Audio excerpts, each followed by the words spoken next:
If you're married to a functional alcoholic, then you very likely feel like that they continuously choose the alcohol over you, that they put the alcohol before your relationship. And you feel that way because it's pretty much true. In this video, I want to help you understand why they keep choosing the alcohol instead of the relationship, their wife, their family, and their kids. Because once you understand what's really going on here, you can get very strategic and you can outsmart their addiction. For those of you who don't know me, my name is Amber Hollingsworth.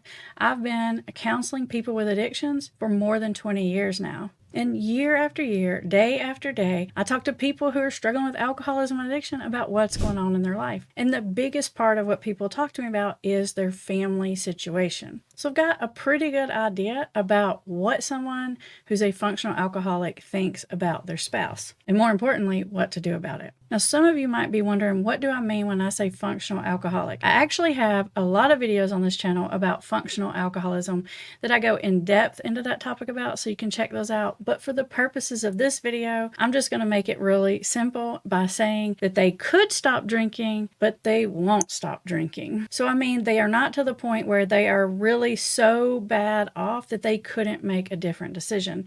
Once someone gets to that point, then they're choosing the alcohol for a whole different reason. But if your husband's in the position where he could choose to let go of the alcohol and choose his family, but he's not, there's probably a reason why, and that's what I want to explain to you. The whole thing is about a pretty messed up point of view about how they're viewing the alcohol and how they're viewing you. Essentially, they see the alcohol as their friend, as something that makes them feel good about themselves, as something that helps them manage their stress, as something that's fun. It's like the alcohol protects them from all of the life's difficulties that they don't want to deal with. So you can see they view alcohol with this sort of rose-colored glasses over here, and they see all the great things that alcohol does for them. On the other hand, once you get to the point where your husband has been struggling with alcoholism for a while, you get really frustrated. You get to your wit's end, and that causes you to back away emotionally, to be upset with them. You know, it creates this whole bad dynamic between you and them. And so over time, they view you as the opposite of all those things. They view you as critical of them, as trying to control them. You make them feel bad about themselves. I'm not telling you that to make you feel bad about you. I'm telling you that because this is the way they see it in their head, and they see it this way because they have to see it this way in order to continue to justify the drinking. They probably feel like you throw them under the bus because maybe you're talking to other people and you're trying to get other people to talk to them about their drinking or whatever. So they sort of see alcohol over here as the hero with the rose-colored glasses, and they see you over here with, I don't know, like black, dark-colored glasses, I would say.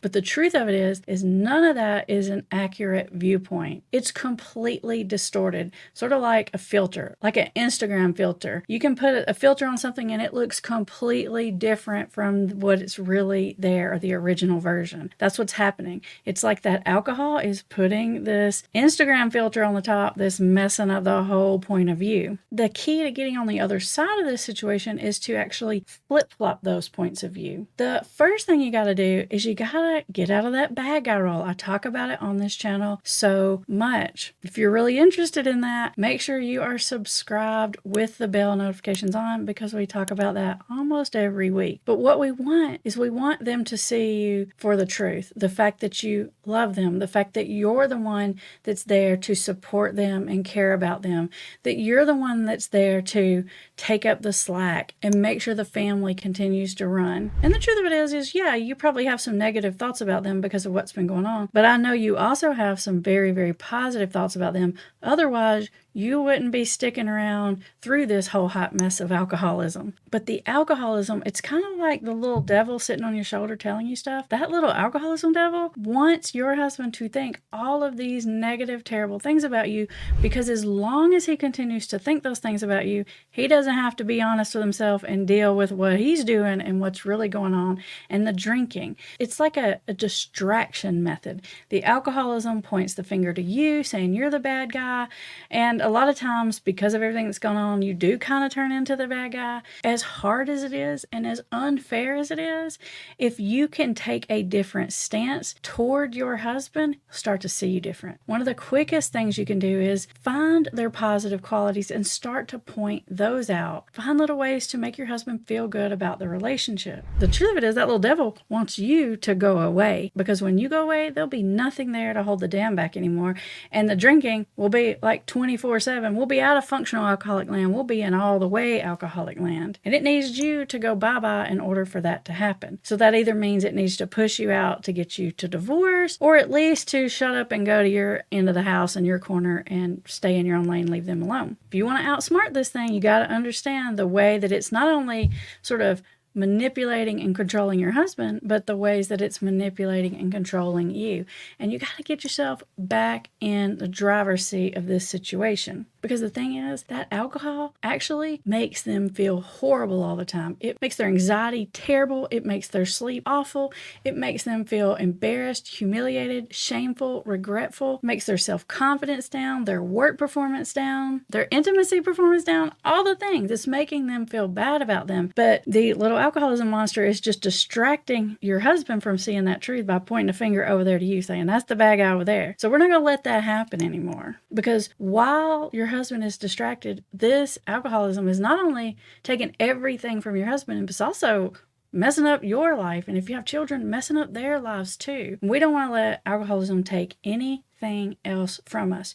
You can beat it. The key is to outsmart it. And you may be thinking, well, why is that on me? Why isn't it their issue? Why are you not telling them to address the problem? I'm telling it to you because you are the saner one of the two in the situation currently. The chances that you can start to change right now are actually better than the chances that they're going to make those changes right now.